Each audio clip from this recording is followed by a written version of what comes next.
আসসালামু আলাইকুম। অনেক অনেক অভিনন্দন জানিয়ে আজকে আলোচনা শুরু করছি। আলোচনা করব হচ্ছে কিডনি রোগীদের নিয়ে। কিডনি আমাদের কাছে চিকিৎসা সেবা নিয়ে যে সকল রোগী ভালো হয়েছে বা ভালো কন্ডিশনে আছে এবং ভালো পজিশনে আছে আরোগ্যের দিকে, সেই সকল রোগীর কিছু ইনফরমেশন আপনাদের দেবো। অনেক ভাইয়েরা আমাদেরকে রিভিউয়ের জন্য বারবার বলেন।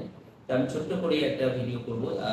আশা করি যারা যারা সন্দেহ আছে তাদের জন্য কিছু ইনফরমেশন দিয়ে দেবো। এগুলো রোগীর ইনফরমেশন আমাদের আগেও দেওয়া আছে, আমরা একটু শর্টকাট করে ভিডিও আকারে আপনাদের সামনে দিচ্ছি। যে আমাদের অনেক ভাইরা আছেন যেগুলো ভাইরা আমাদের কাছে চিকিৎসা নিয়ে আলহামদুলিল্লাহ ভালো আছেন। তো যে সকল রুগীরা অনেক আগের রুগীদের না, আমি খুব রিসেন্ট 1-2 মাসের মধ্যে যে সকল রুগী অর্থাৎ এখনো চিকিৎসা চলছে এদের ইনফরমেশন আপনি দিচ্ছি, যেগুলো আসলে রানিং ইনফরমেশন যেটা বলতে পারেন। তো আসুন আমরা কথা না বলে ইনফরমেশন শুরু করি। আমাদের প্রথম যে রোগীর কথা বলছি সাজ্জাদ হোসেন রনি ভাই। উনি একজন সাংবাদিক পেশায়, ওনার বাড়ি হচ্ছে রাজবাড়ী ফরিদপুরে।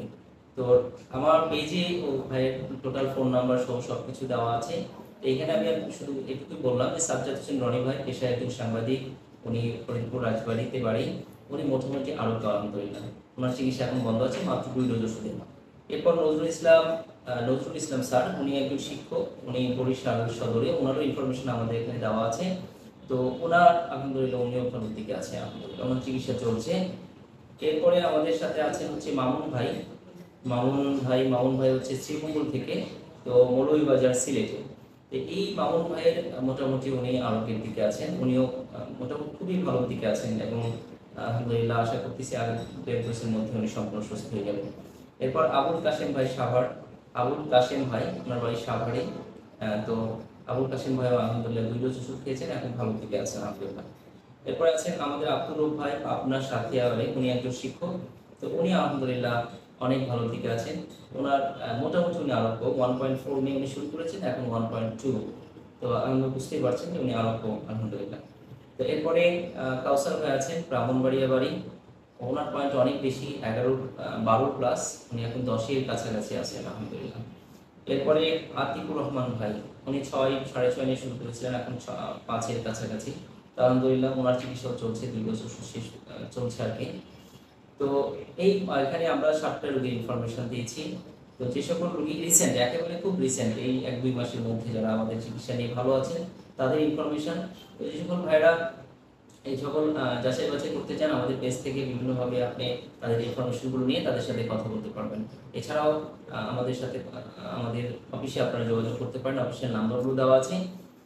তো কিডনির শেষের মেসেজ হচ্ছে, যারা কিডনির পয়েন্ট বেশি নিয়ে অর্থাৎ কিডনির সমস্যা নিয়ে ভুগছেন, জটিল সমস্যা, আর কোনো চিকিৎসার পথ খুঁজে পাচ্ছেন না, তাদের জন্য আমি আবারও রিকোয়েস্ট করবো আপনারা হোমিওপ্যাথিক 3 থেকে অন্তত 2 থেকে 3 মাস চিকিৎসা চালিয়ে যান। একটা রেজাল্ট পাইলে কন্টিনিউ চালিয়ে যান ইনশাল্লাহ, এবং ভালো একজন হোমিওপ্যাথি চিকিৎসক দিয়ে কন্টিনিউ চিকিৎসা করেন, ইনশাল্লাহ আশা করি ভালো রেজাল্ট পাবেন।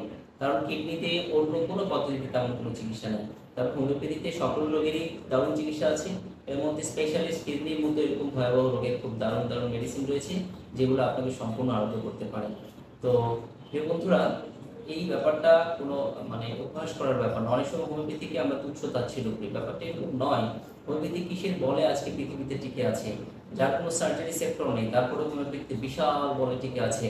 তো আমাদের কথায় বলা হয় যে হোমিওপ্যাথি মেডিসিনের সার্জারি, অর্থাৎ মেডিসিনের মাধ্যমে অনেক সার্জিক্যাল কেস আমরা সুস্থ করে থাকি আলহামদুলিল্লাহ। অনেক টিউমার, নাকের পলিপাস, টনসিল, এরপরে যে কোনো সিস্ট, এগুলো আমাদের পাথর বের করা, এই অসংখ্য উদাহরণ আছে, শুধু অসংখ্য আমাদের তো আছেই।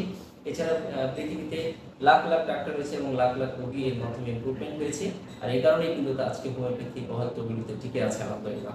তো যে সকল ভাইয়েরা খুব জটিল রোগ নিয়ে দুশ্চিন্তায় ভুগছেন, তাদেরকে বলবো যে আপনি যে কোনো রোগের ক্ষেত্রে এই 2-3 মাস আগে হোমিওপ্যাথি চিকিৎসা নিন, তারপরে আপনি অন্য চিকিৎসাতে যাবেন ইনশাআল্লাহ। তো সবাই ভালো থাকবেন, সুস্থ থাকবেন। আর আপনার যে কোনো অনেক প্রশ্ন থাকলে রোগের ব্যাপারে বা ওষুধের বা হোমিওপ্যাথিক কোনো চিকিৎসার ব্যাপারে, হোমিওপ্যাথিক কোনো মেডিসিনের ব্যাপারে কোনো ধরনের প্রশ্ন আপনার মনে থাকলে আমাদেরকে জানাবেন, আমরা সেই বিষয়ে আপনাদেরকে জানানোর চেষ্টা করব। সবার সুস্বাস্থ্যতা কামনা করে শেষ করছি। আল্লাহ হাফিজ।